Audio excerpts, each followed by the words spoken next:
교회 다니다 보면은 교파나 교단이란 말을 듣곤 합니다.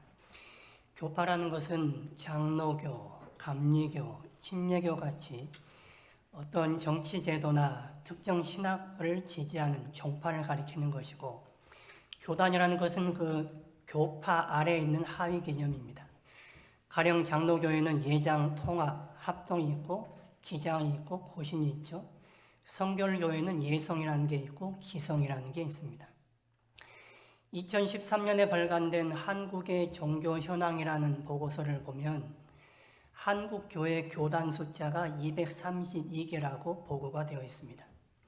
지금은 아마 그보다 훨씬 더 많을 것입니다. 한국 교회에 왜 이렇게 교단이 많은 것인가? 바람직한 현상은 아니죠. 처음에 교회가 분열될 때는 그래도 자신들만의 어떤 신학적인 성향이나 가치를 가지고 분열이 되었습니다. 그런데 그 이후에서부터 분열될 때는 정치적인 이유 때문에 분열된 것이 대다수였습니다.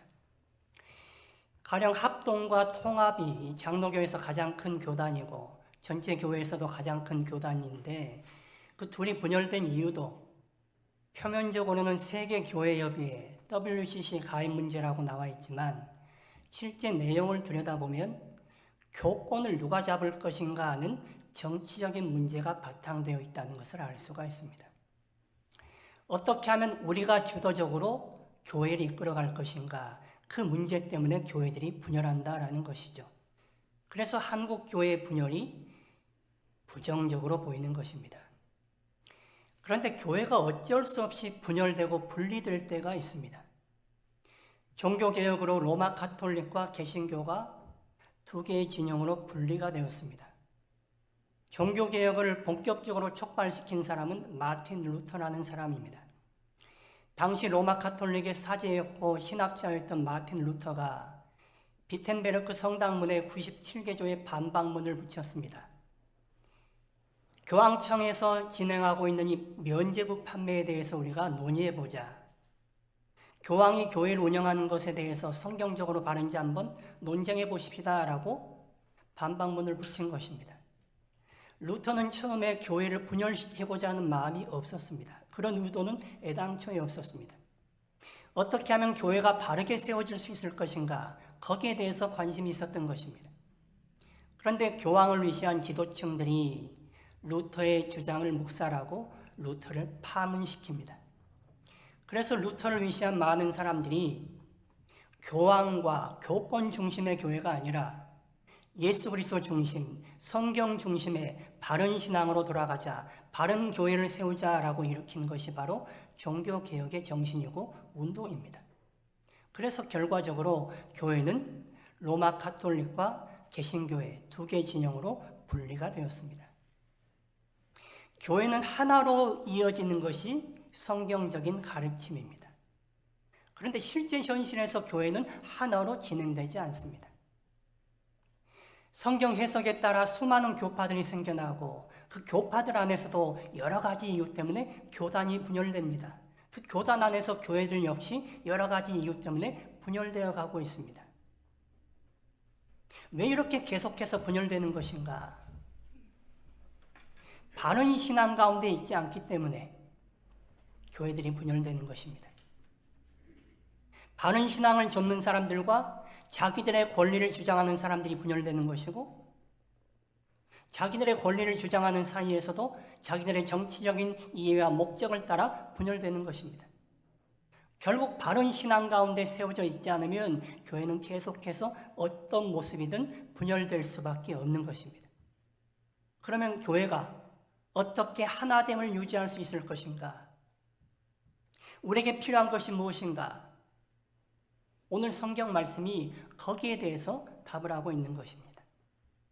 오늘 본문 2절 말씀 우리 같이 읽어보실까요?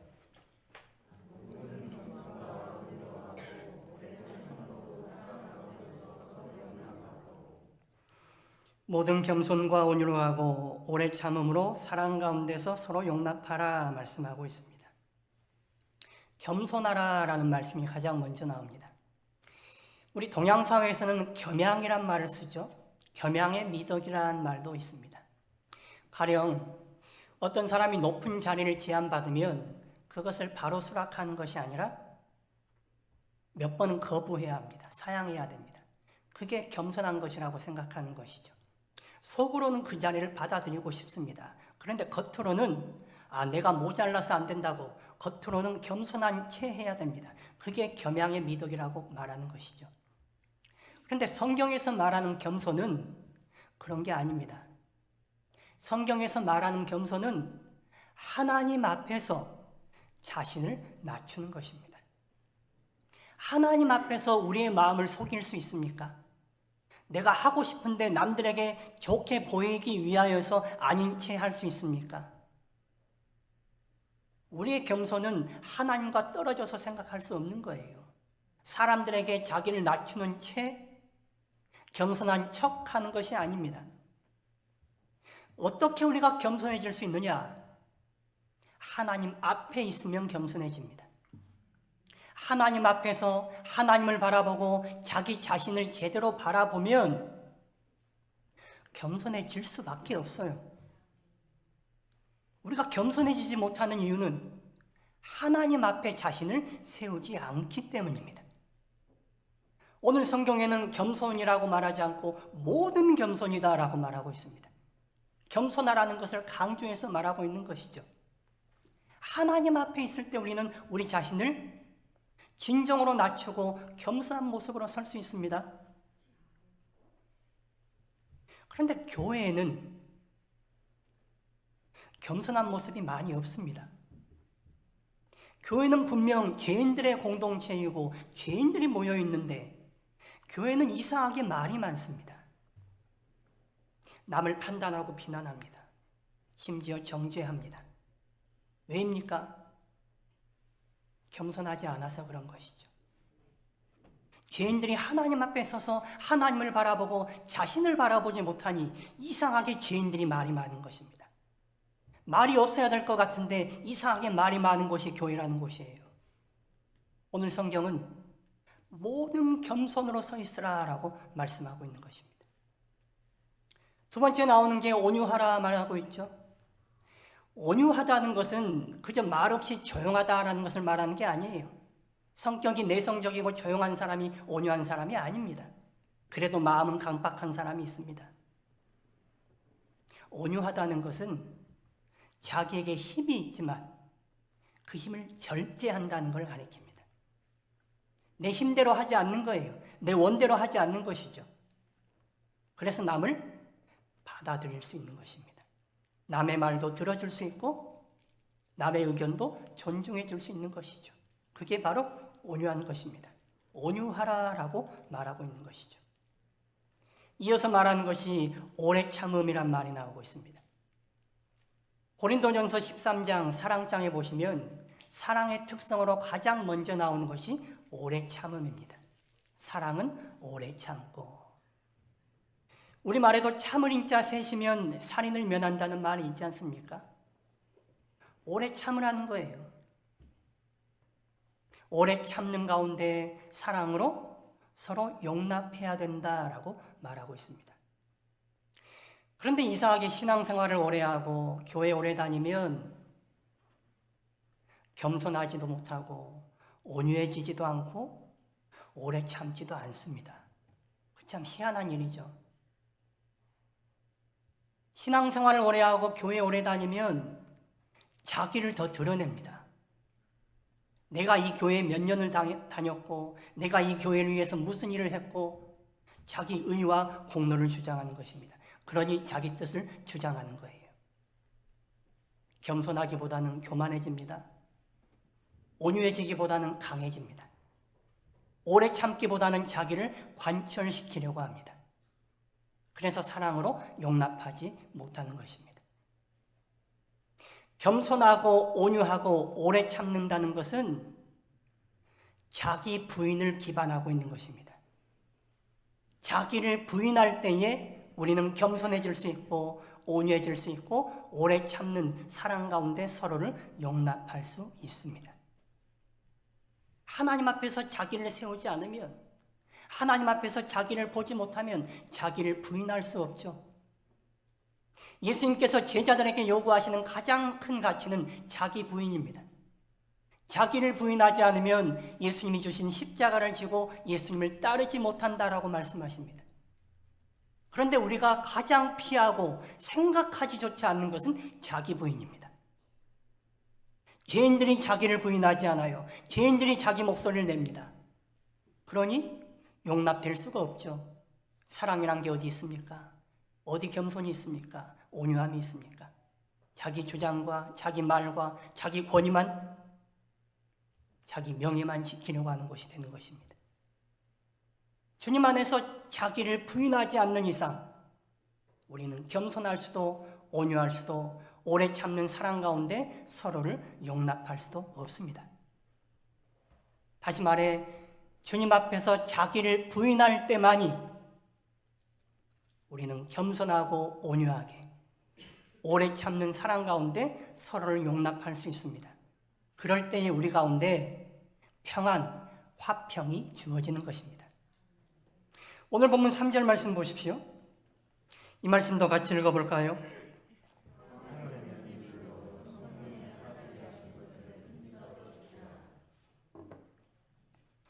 평안에 매는 줄로 성령이 하나 되게 하신 것을 힘써 지키라 말씀하고 있습니다. 성령은 그리스도의 영입니다. 우리로 하여금 예수 믿게 하고 예수님을 우리의 주님으로 모시고 살아가게 만드는 분이십니다. 주님 안에 있다면 우리는 평안할 수 있죠. 주님 안에 있다면 성령은 분명 우리를 하나 되게 부르신 것입니다. 하나 되게 하신 것은 기본 세팅 값입니다. 성령은 우리를 교회로 예수 그리스도를 믿는 무리 가운데 부르실 때에 하나 되게 부르셨습니다.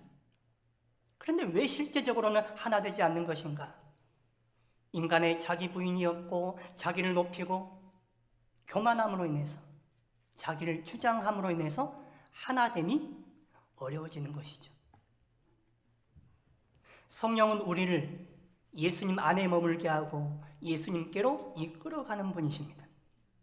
그래서 우리를 우리 중심적으로 살지 않게 하고 그리스도 중심적으로 살게 도우시는 분이 바로 성령이세요. 그래서 그 성령은 우리를 그리스도 안으로 데려가시고 그리스도 안에 있게 된다면 우리는 그리스도 안에서 하나 될 수밖에 없는 것이다 라고 말하고 있는 것이죠. 우리가 예배할 때에 여러분 어떤 마음으로 예배하십니까? 예배할 때도 자기 중심적으로 예배하는 것 아닙니다.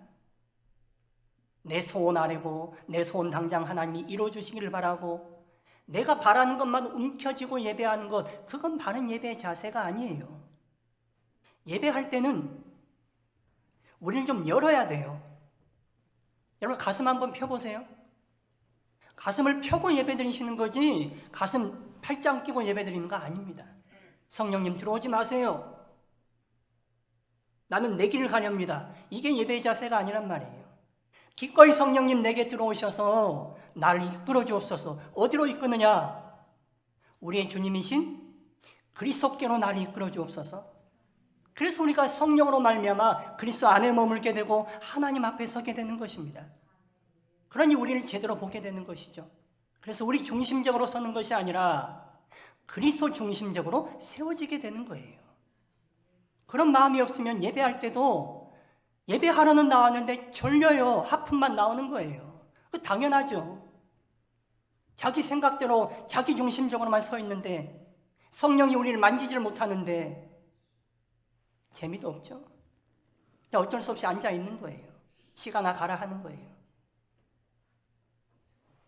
성령이 우리를 이끌어 가시도록 성령의 인도하심과 감동 가운데 우리를 맡길 때에 성령은 우리를 그리스도께로 인도해 가시고 그리스도께로 인도된 우리는 하나 될 수밖에 없는 것입니다. 그것을 버티는 사람들, 성령을 거부하고 그저 자기 안에만 머무르려고 하는 사람들, 그 사람들이 많이 모여 있으면 그 교회는 시끄러워질 수밖에 없는 거예요. 그것이 바로 분열의 단초가 되는 것입니다. 그리스도 중심적으로 그리스도 안에 있지는 못한 채 자기를 주장하니 하나 될 수 없죠. 여러분, 예수님 믿으십니까? 예수님 때문에 여러분이 새 생명이 되었다는 것을 알고 믿으십니까? 그러면 여러분이 이제 여러분의 삶의 주인이 여러분이 아니라 예수님께서 여러분 삶의 주인이시라는 것, 그것 또한 믿으십니까? 믿는데 잘 안 되잖아요.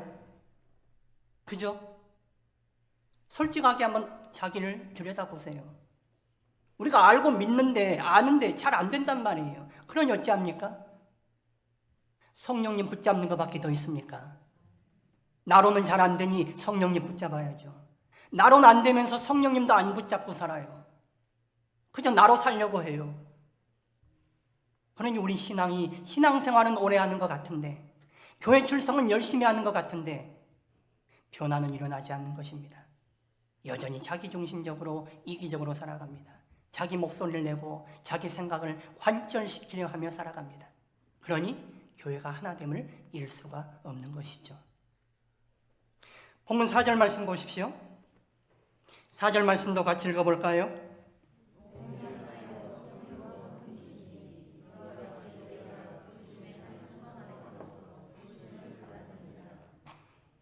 몸이 하나고 성령도 한 분이시랍니다. 그리고 부르심의 소망도 하나랍니다. 성령이 우리로 하여금 하나 되게 하시는 데는 이유가 있습니다. 하나님이 그것을 소망하기 때문에 그렇습니다. 하나님이 소망을 가지고 각자를 한 교회로 모이게 하셨습니다. 교회는 여러분 각자의 소망을 이루려고 모인 곳이 아니라 한 분 하나님의 소망을 이루기 위해서 모인 곳이에요. 하나님은 하나된 교회를 통하여 이루고자 하시는 소망이 있습니다. 연약한 교회이지만 예수 그리스도의 보혈로 인하여 구원받은 교회가 세상에 나아가 예수 그리스도의 은혜를 증거하고 하나님의 영광을 드러내기를 원하십니다. 그래서 하늘에 있는 영적 존재들도 세상에 있는 모든 존재들도 하나님의 영광을 찬양할 수 있도록, 하나님의 지혜를 감탄할 수 있도록 하나님을 드러내는 것, 그것이 하나님이 교회에 바라는 소망이십니다. 하나님은 그 소망이 있으시기에 각자의 사람을 한 교회로 불러 모으신 것입니다. 성령은 우리를 이 소망 가운데로 이끌어가는 분이세요. 성령은 결국 우리를 하나님께로 이끌어가는 분이십니다. 성령은 우리를 우리 자신에게로 이끌어가는 게 아니라 우리 좋을 때로 우리를 이끌어가시는 분이 아니고 우리를 어떻게든 하나님께로 이끌어가는 분이세요. 그래서 하나님 앞에 서고 예수 그리스도 안에 살아가도록 만드시는 분, 그분이 바로 성령님이십니다. 그래서 성령이 우리 가운데 오셔야 돼요. 성령이 우리 가운데 역사하셔야 돼요. 성령이 우리 가운데 함께 하실 때에 우리 안에 생명이 있고 회복이 있는 것입니다. 구약 성경에서 히브리어를 보시면 성령을 루아흐라는 단어를 쓰고 있습니다. 이 루아흐라는 단어는 호흡, 생기라는 의미가 있어요. 하나님께서 아담을 흙으로 빚으신 후에 코에다가 생기를 불어넣으시죠. 그 생기가 원문을 보시면 루아흐입니다. 하나님께서 성령을 그 안에 불어넣으신 것입니다. 그래서 그가 생명이 된 것이죠. 에스겔 37장을 보시면 마른 뼈가 살아나는 환상을 에스겔에게 보여주십니다. 말라 비틀어져서 도저히 살아날 가망이 없는 뼈들이 그 안에 생기가 들어가니 살아나 일어섭니다. 그리고 큰 군대를 이룹니다. 그때 들어간 생기가 원문을 보시면 루아흐입니다. 성령이시죠. 성령은 이렇게 아무것도 아닌 존재를, 말라 비틀어져서 죽어있는 존재를 살리는 영이십니다. 그러니 성령이 우리 가운데 임하셔야 돼요. 성령이 우리 신앙을 주장하고 성령이 우리 교회 가운데 역사하셔야 우리 신앙이 바르게 세워집니다. 교회가 바르게 세워지는 것입니다.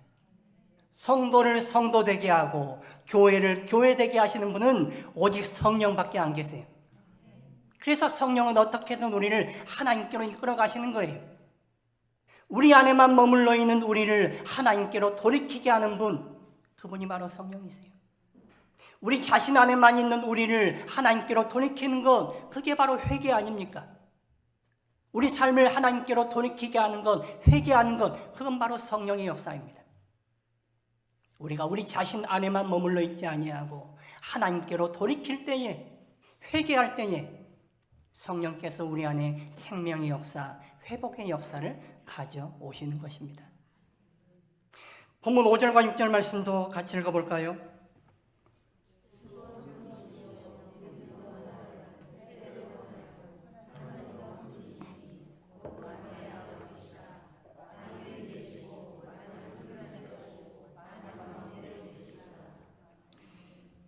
몸도 하나, 성령도 한 분, 주도 한 분, 믿음도 하나, 세례도 하나, 하나님도 한 분이시다라고 말씀하고 있습니다. 다 하나라는 거예요. 그런데 왜 우리는 이게 다 다를까요?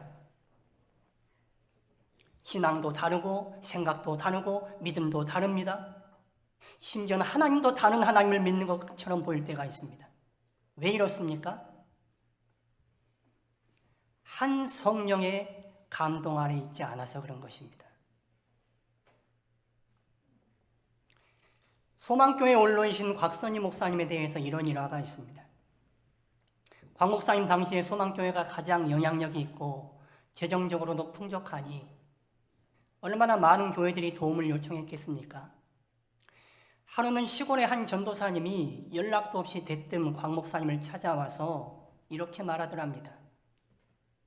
제가 어젯밤에 기도하는데 성령께서 곽 목사님을 찾아가면 도움을 받을 수 있을 거라고 말씀하더라는 거예요. 그 말을 듣고 곽 목사님이 이렇게 대답했답니다. 그런데 그 성령님께서 왜 제게는 그렇게 말씀하지 않으셨을까요?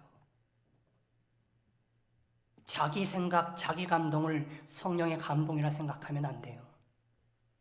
성령의 감동으로 빙자해서도 안 되는 거예요. 자기가 자기중심적으로 살아가면서 신앙을 세우고 하고 교회를 세우려 하니 안 되는 것입니다. 사람이 자기 보기에는 자기가 다 옳아 보이지만 그렇지 않죠. 여기 다 옳은 사람들만 있는 거 아닙니까? 그럼 누가 진짜 옳은 것입니까? 우리는 한 분 하나님, 한 분 성령님만이 옳다고 고백하는 사람들입니다. 그러면 한 분 성령님께서 우리 가운데 역사하시고 한 분 성령님께서 동일한 감동을 우리에게 주셔야죠. 그게 맞는 것 아닙니까? 사람들이 하나님을 섬긴다고 하지만 자기가 섬기는 하나님이 진짜 하나님입니까? 자기가 만들어내고 자기가 바라는 우상으로서의 하나님은 아닙니까? 성경이 우리에게 계시하시고 알려주시는 예수 그리스도의 아버지 되시는 하나님, 참 하나님을 믿고 있는 것입니까? 우리는 우리가 그리고 바라는 하나님을 믿는 것이 아니라 참 하나님, 한 분 하나님을 바라고 믿는 것입니다. 그래서 우리의 믿음도 하나일 수밖에 없습니다. 내 좋을 대로 믿는 것이 아닙니다. 내 생각 따라 믿는 것이 아닙니다. 한 분 우리의 주님 되신 예수 그리스도께서 보여주신 믿음의 모범을 따라 우리의 믿음을 맞춰가는 거예요. 여러분의 지금 가지고 있는 믿음의 모습이 온전하다라고 생각하지 마세요. 우리의 믿음이 연약하니 우리의 주님이신 예수 그리스도께서 보여주신, 가르쳐주신 그 말씀에 맞춰서 우리의 믿음을 다듬어가는 것입니다. 그럴 때에 교회가 하나됨을 이뤄갈 수 있는 거예요. 갈라디아 2장을 보시면 사도 바울이 안디옥 사건에 대해서 언급하는 내용이 나옵니다.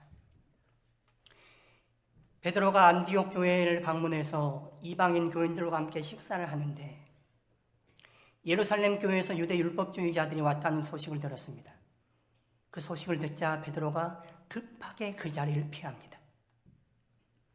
괜히 트집 잡히고 구설수에 오르지 않기 위해서 피한 것입니다.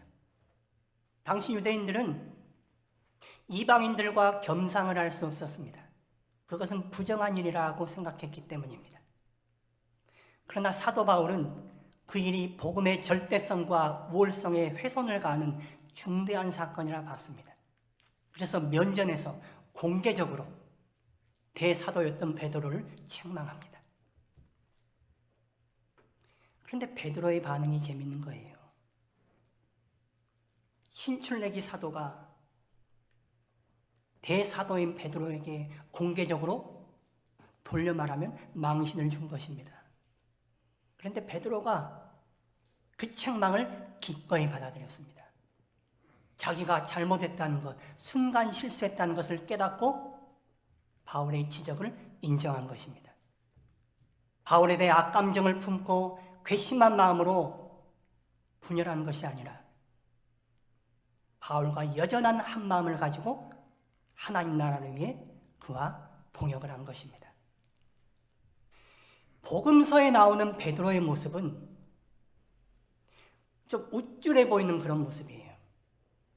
남들보다 잘난 체하고 자기를 좀 내세우려고 하는 그런 사람의 모습입니다. 그랬던 베드로가 주님이 잡히시던 날 3번씩이나 주님을 모른다고 부인을 하죠. 아주 철저하게 실패한 것입니다.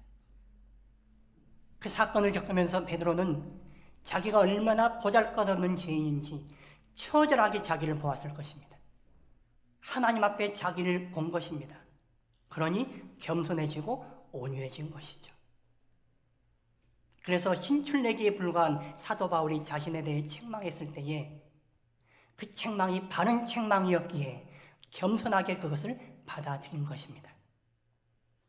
바울과 베드로가 믿었던, 따랐던 성령이 한 분이셨고 한 분 성령의 한 감동 아래에 있었기 때문에 그런 것입니다.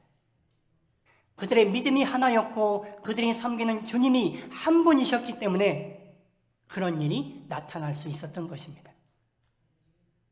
겸손과 온유함을 가지고 오래 참는 사랑으로 평안 가운데 서로 용납할 때에, 하나님의 부르심의 소망 가운데 참여할 때에 우리는 하나됨을 이루어갈 수 있습니다. 교회는 힘 있는 어떤 사람의 뜻이 주장되는 곳이 아닙니다. 그 사람들이 자기 명예와 권위를 지키기 위해서 자기들의 목적을 따라 움직이는 것도 아닙니다. 교회는 한 분 하나님, 한 분 예수 그리스도, 한 분 성령의 인도를 따라 이끌려가는 곳입니다. 우리는 한 분 하나님을 믿습니다. 한 분 예수 그리스도를 믿습니다. 한 분 성령의 인도하심과 감동 아래에 있습니다. 그럴 때에 우리는 한 공동체를 이루어갈 수 있는 거예요. 그렇지 않다면 역으로 교회는 분열될 수밖에 없습니다. 바른 신앙을 좇는 측과 자기 자신을 좇는 측으로 분열될 것입니다. 자기의 욕망과 이익을 따라서 서로 또한 분열될 것입니다. 겸손하게 자기를 부인하고 성령님의 감동 아래, 성령님의 인도하심과 다스리심 아래 있을 때에 우리는 하나님의 부르심의 소망에 참여하는 참된 교회를 이루어갈 수 있는 것이죠. 겸손하게 자기를 부인하셔야 합니다. 자기 중심적으로 살아가는 것이 아니라 그리스도 중심적으로 살아갈 때에 우리 안에 그리스도께서 살아나시는 것입니다. 우리가 주인 되는 삶이 아니라 그리스도께서 주인 되시는 삶을 살아갈 수 있는 것입니다.